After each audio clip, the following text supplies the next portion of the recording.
प्रभु श्री राम 22 जनवरी को अपने घर पधार रहे हैं। बहुप्रतीक्षित अयोध्या के राम मंदिर में उनकी प्राण प्रतिष्ठा हो रही है। रामलला विराजमान हो रहे हैं। देश में राम उत्सव मनाया जा रहा है। राम की आरती घर घर हो रही है। राम रथ शहर शहर गांव गांव निकल पड़ा है। इस खास मौके पर हमारे साथ बातचीत करने मौजूद है महाराष्ट्र के उप मुख्यमंत्री देवेंद्र फडणवीस, जो कि एक राम भक्त भी है और कार सेवक भी।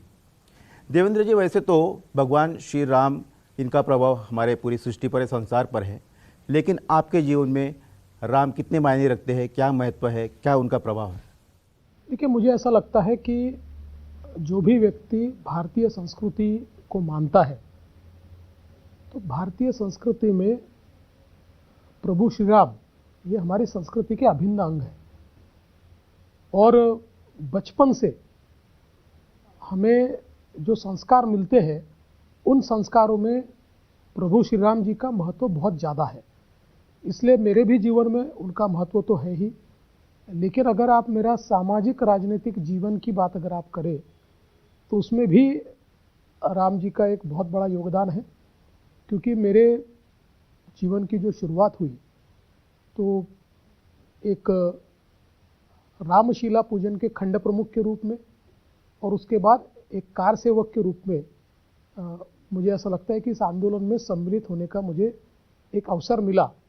और तीनों कार सेवाओं में मैं गया। मतलब मुलायम सिंह जी के समय जो हुई 6 दिसंबर की कार सेवा, और उसके बाद अटल जी के समय भी जो हुई, उसमें भी मैं गया था। तो मुझे ऐसा लगता है कि एक बहुत ही इमोशनल ऐसा रिश्ता इस आंदोलन के साथ और प्रभु श्री राम जी के साथ मेरा रहा है। देखिए, 1520 बाबर के काल से लेकर अब तक सदियाँ बीत गई, प्रतीक्षा थी। क्या आपको कभी लगा कि इस जीवन में भगवान राम को, रामलला को आप अयोध्या के उस मंदिर में विराजमान होते हुए देखेंगे, जो ऐतिहासिक क्षण है उसके आप गवाह बनेंगे? देखिए, ये विश्वास तो जरूर था कि मंदिर बनेगा। कब बनेगा इसका इंतज़ार भी था। लेकिन मुझे इस बात की खुशी है, जैसा आपने कहा, कि 1528 में बाबर के सेनापति मीर बाकी ने उस मंदिर को केवल इसलिए तोड़ा कि मुगल ये जानते थे, बाबर ये जानते थे कि भारतीयों के मन में राम है, उनके रोम रोम में राम है। और वो दिखाना चाहते थे कि देखो, तुम्हारा भगवान भी तुम्हें नहीं बचा सकता, क्योंकि तुम्हारे भगवान को भी हम समाप्त कर सकते हैं।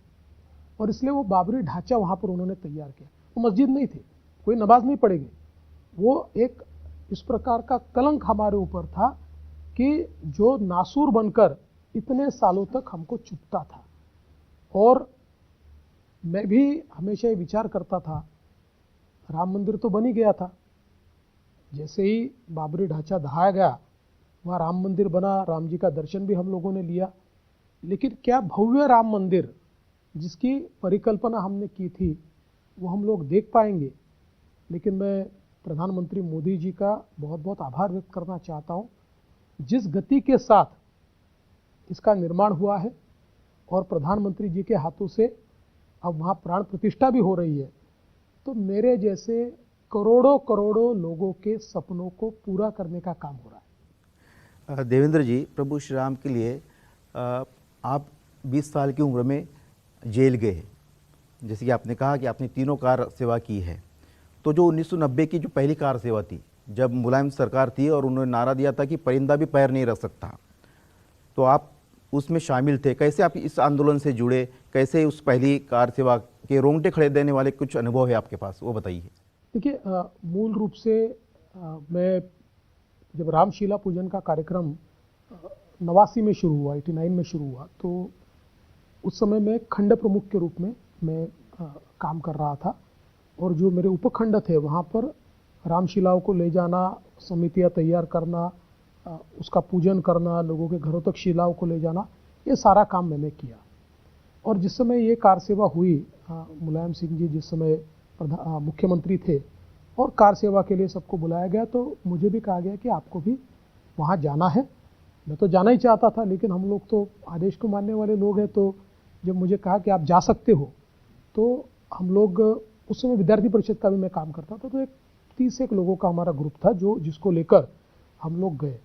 और हम लोग प्रयागराज ने इलाहाबाद में वहाँ पर गए, नागपुर से ट्रेन में हम लोग गए, बगैर टिकट ही जाते थे, राम टिकट निकाल कर सारे लोग जाते थे, तो राम टिकट निकाल कर ही यानी हम लोग सारे थर्ड क्लास के डिब्बे में बैठकर, अपने जनरल डिब्बे में बैठकर वहाँ चले गए।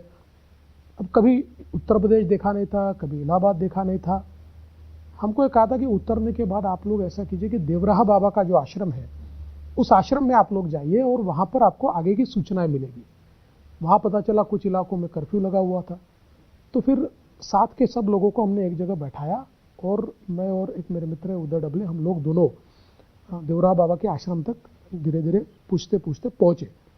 तो वहाँ जो हमारे अधिकारी थे उन्होंने कहा कि देखिए सारे रास्ते तो सील हो गए हैं, अब तो यूपी के लोग ही पहुँच पाएंगे, आप तो नए लोग हैं, तो ये जो बाकी कार सेवक आ रहे हैं, हम लोगों ने ऐसी योजना बनाई है कि अब ये सारे के सारे कार सेवक शाम को रोज हम लोग सत्याग्रह करते हैं, सत्याग्रह में वो सत्याग्रह करते हैं और पुलिस उनको हिरासत में लेती है, तो आपको हिरासत में जाना है। तो मैंने कहा ठीक है, मैं वापस आया, हमारे लोगों को लेकर बैठा, मैंने कहा इस प्रकार के आदेश है, मैंने कहा आदेश तो जरूर है लेकिन मैंने तो तय किया है कि मैं जाऊँगा, तो इसलिए मैं तो कोई आज हिरासत में जाने वाला नहीं हूँ, मैं तो आगे जाने वाला हूँ, तो जो लोग हमारे साथ आना चाहते हैं वो साथ में चल सकते हैं। तो कुछ लोग तैयार हुए, एक दो लड़कियां भी थी, मैंने उनको कहा कि आगे क्या परिस्थिति है पता नहीं है, तो फिर सब लोग बचे हुए 7 लोग हम लोग तैयार हुए और बचे सभी लोगों का शाम को उनका सत्याग्रह करके पुलिस ने उनको अपने हिरासत में लेकर वहाँ मेकशिफ्ट जेल तैयार किए थे कॉलेजेस में इधर उधर, उसमें उनको लेकर चले गए। हम लोग उसके बाद फिर हमने तय किया था आगे बढ़ेंगे, तो अब कैसे बढ़ेंगे, तो देवराहा बाबा के आश्रम के थोड़ा आगे एक सीताराम मंदिर था, उस मंदिर पर हम लोग कहीं तो रुकना पड़ेगा, तो मंदिर दिखा तो अंदर चले गए। तो जो मंदिर में पुजारी बैठे थे उनको कहा कि महाराज जी हम लोग कार सेवक है और हमको जाना है लेकिन अभी कोई सुविधा नहीं हो रही है, तो हमको रहने के लिए जगह चाहिए। तो बोले अपना मंदिर है, रह लो। तो मंदिर में रह लिए। तो मंदिर में ऊपर की मंजिल पर मतलब हम लोग सोने के लिए जहाँ गए, खुला आसमान था ऊपर। अब हमको आदत ही नहीं थी उस समय, अक्टूबर का महीना होगा, बहुत सर्दी थी। हाँ, अक्टूबर का महीना था शायद, इतनी सर्दी थी वहाँ पर, रात में पूरे अकड़ गए। फिर दूसरे दिन हमने, महाराज बेचारे दिन भर हम भजन करते थे, संगम पर स्नान करते थे और महाराज जी हमको नाश्ता भोजन सब वहीं मंदिर में करवाते थे। तो फिर महाराज जी ने हमको एक कोना दिया अंदर में, तो ऐसे कुछ दिन निकाले और फिर ये पता चला कि अब अगर जाना है तो शंकराचार्य जी ये पैदल जाने वाले थे, उनके साथ आप जा सकते हो। और हमने कहा जाएंगे, तो शंकराचार्य जी के साथ हम लोग निकले। 8-10 हज़ार लोग कुछ होंगे और सारा कारवा ये शंकराचार्य जी के नेतृत्व में पैदल निकला और काफ़ी समय तक हम लोग पैदल चले।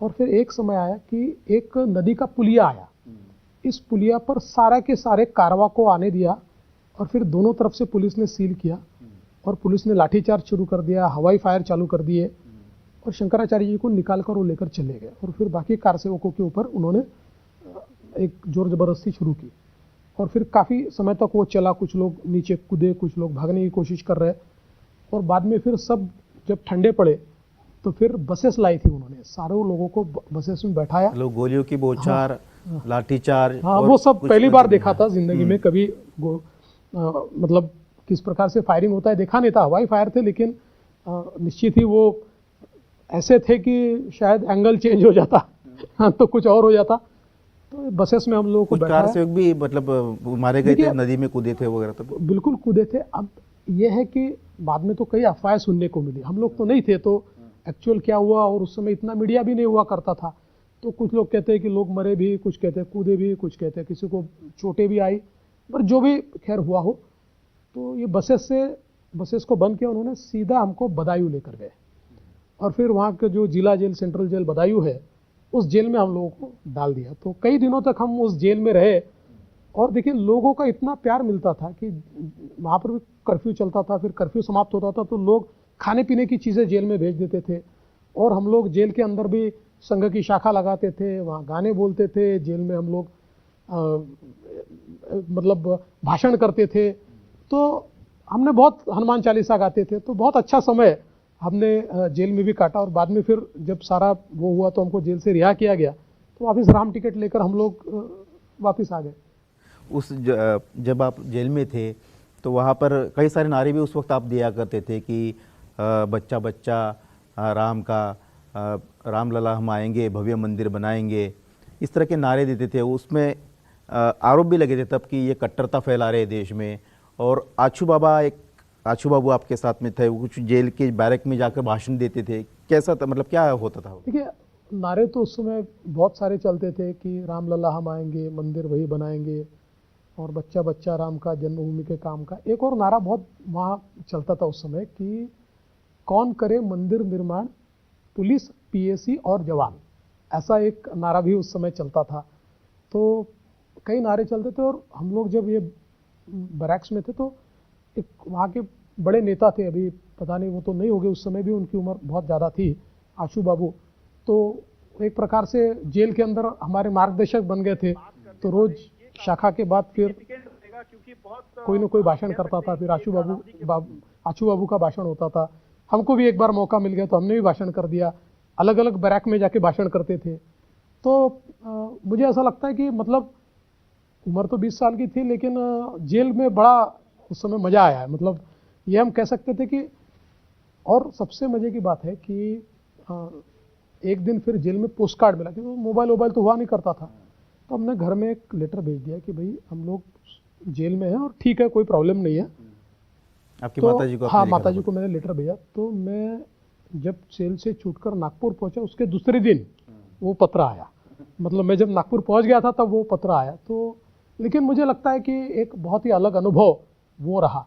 और फिर दूसरा अनुभव उससे अलग है। मनाल था कि भाई अयोध्या नहीं पहुंच पाए, फिर 2 साल के बाद आपको दूसरा मौका मिला। जी बिल्कुल, दिसंबर में बिल्कुल 1992 उस समय में। दूसरा मौका मिला। और मैं एक्चुअली, देखिए, जस्ट कॉर्पोरेटर बन गया था। मैं 21 साल पूरा किया और कॉर्पोरेशन के चुनाव में मुझे टिकट मिला, मैं कॉर्पोरेटर बन गया। मैं कॉर्पोरेटर बना था, नया नया बना था, और ये कार सेवा तय हुई। तो मैंने कहा हम तो जाएंगे।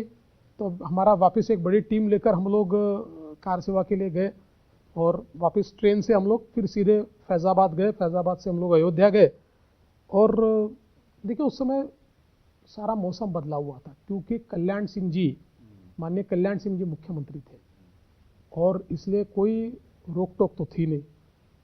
और लोगों का इतना प्यार था, आप जिस रास्ते से गुजरो उस रास्ते पर लोग खाने को देते थे। जिस रास्ते से गुजरो, इतना लोग प्रेम करते थे, इतना लोग आपकी सेवा करते थे।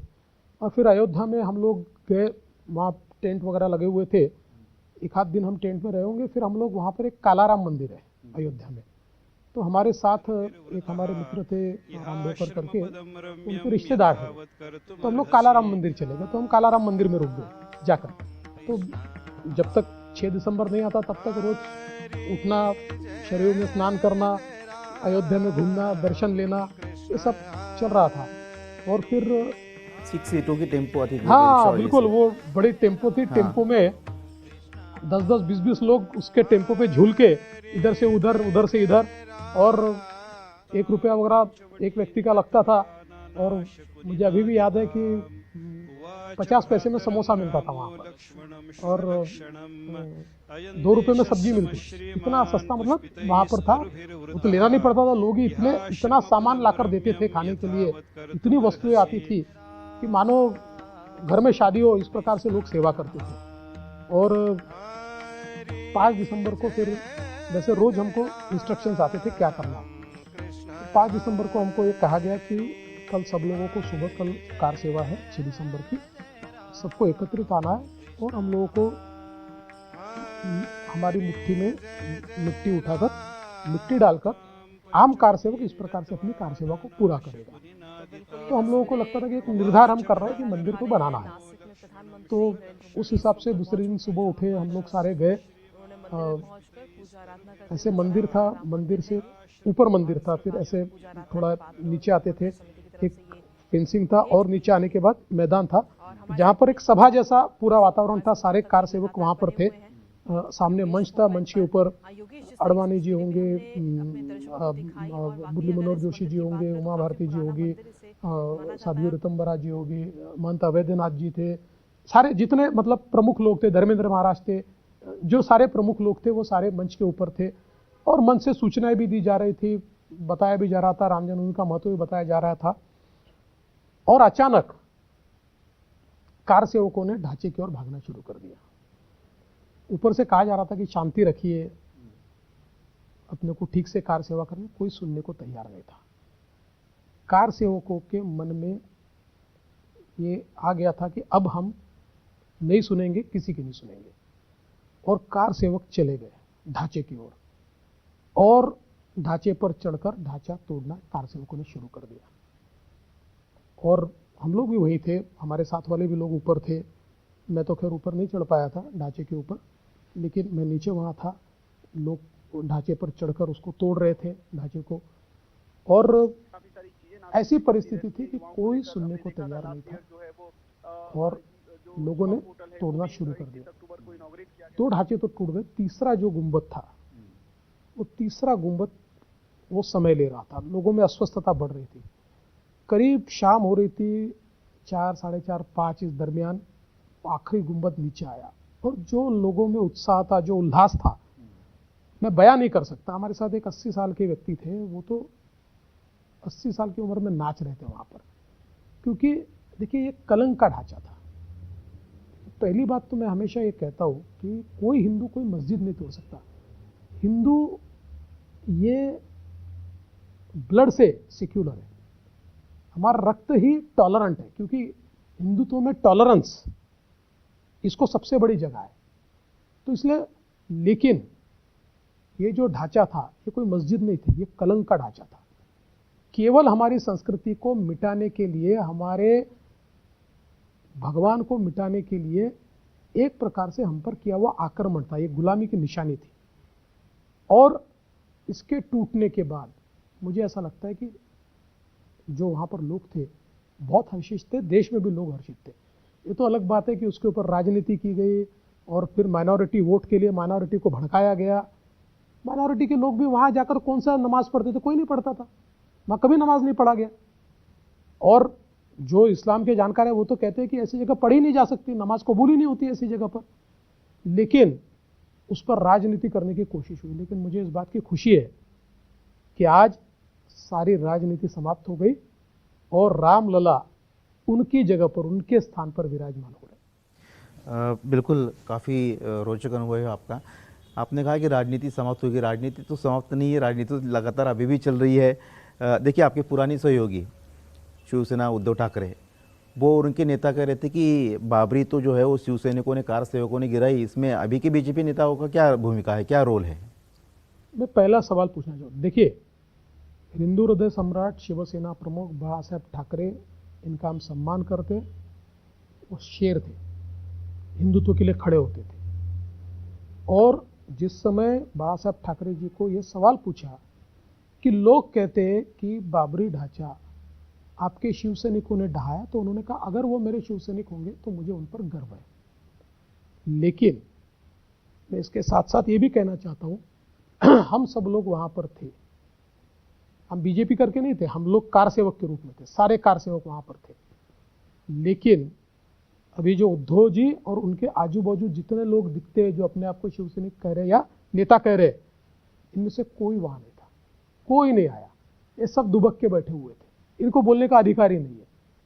ये कोई नहीं थे, ये कार सेवक ही नहीं है, ये तो केवल राजनीति करने वाले लोग हैं, इसलिए इनको कोई अधिकार भी नहीं पहुंचता है। वहाँ हम लोग थे, मैं स्वयं था, और कितने लोग होंगे महाराष्ट्र से ही इतने बड़े पैमाने पर लोग, नागपुर से हम लोग हजारों लोग चले गए थे, तो महाराष्ट्र से तो कितने लोग वहाँ पर थे, ये नहीं थे जी। और इसलिए इनको कोई अधिकार नहीं है बोलने का। ये तो वो लोग हैं जिन्होंने हम पर तंज कसा था, मंदिर वही बनाएंगे और तारीख नहीं बताएंगे, ये कहने वाले उद्धव जी थे। ये कहने वाले इनके राउत वगैरह, ये जो उनके सारे चेले चपाटे, ये सब ये लोग कहते थे। लेकिन मंदिर भी बना, तारीख भी बताई, 22 तारीख को श्री राम लला के मूर्ति की प्रतिष्ठापना होने वाली है।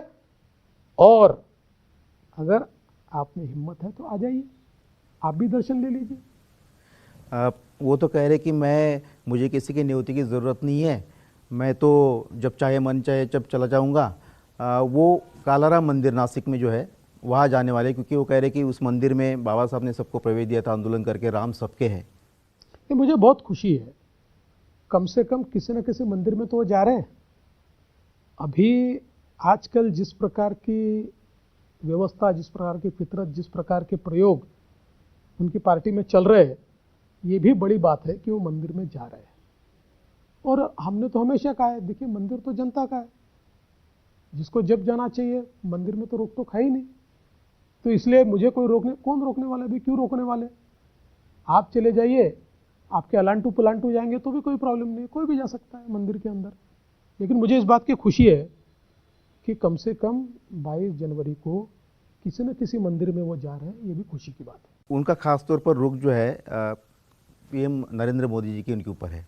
जैसे कि आपने तो उन्होंने सवाल पूछा था कि आप लोग कहाँ थे, आपने तो बता दिया कि आपका कितना योगदान रहा है इसमें, कितनी सक्रियता रही है। मोदी जी को लेकर खास तौर पर वो सवाल पूछते हैं, वो कहते हैं कि तब शिवसैनिकों ने अगर बाबरी नहीं गिराई होती तो मंदिर नहीं बनता, और हम जब गठबंधन सरकार में थे, अटल जी के सरकार में थे, कुछ मोदी जी की सरकार में थे, लेकिन विशेष कानून नहीं बनाया। उन्होंने कहा है कि वो तो सुप्रीम कोर्ट की वजह से हो रहा है। पहली बात तो मैं वापस कहना चाहता हूं, इनका कोई नेता वहां नहीं था, इसलिए बाबरी ढांचा गिराने में इनके किसी नेता का कोई योगदान नहीं है। जो होंगे वो हमारे साथ है, इनके साथ कोई नहीं है, एक भी नहीं, इसलिए इनको बोलने का अधिकार ही नहीं है। दूसरा, सुप्रीम कोर्ट में अगर सरकार हलफनामा नहीं देती तो क्या होता? सवाल यह है कि इससे पहले भी तो यूपीए की सरकार थी, जिनके साथ आप बैठे हुए हो आज, क्या हलफनामा दिया था उन्होंने ये कहा था कि राम तो काल्पनिक है, राम अस्तित्व में थे कि नहीं हमको पता नहीं है। उन्होंने ये कहा था कि ऐसा कोई बर्थ सर्टिफिकेट राम का नहीं है। तो ऐसा कहने पर होता क्या सुप्रीम कोर्ट इस प्रकार से निर्णय दे पाता? ये निर्णय क्यों आया? क्योंकि वहां की असलियत सुप्रीम कोर्ट के सामने सरकार ने रखी। एएसआई ने जो उत्खनन किया उसके साक्ष्य सामने रखे, जिसमें बिल्कुल प्रूव होता है कि मंदिर को तोड़कर उसको बनाया गया है। इसके साथ साथ उस मंदिर का जो उल्लेख हमारे पुराणों में या पुरानी जो हमारे स्क्रिप्चर्स है उसमें जहां जहां मिला वो साक्ष्य के रूप में रखा गया। ये सारी चीजें अगर रखी नहीं जाती तो क्या ये फैसला आता? और इसलिए देखिए, ये प्रधानमंत्री मोदी जी की सरकार थी, इसलिए सारे सच ये प्रमाण के साथ सामने आए।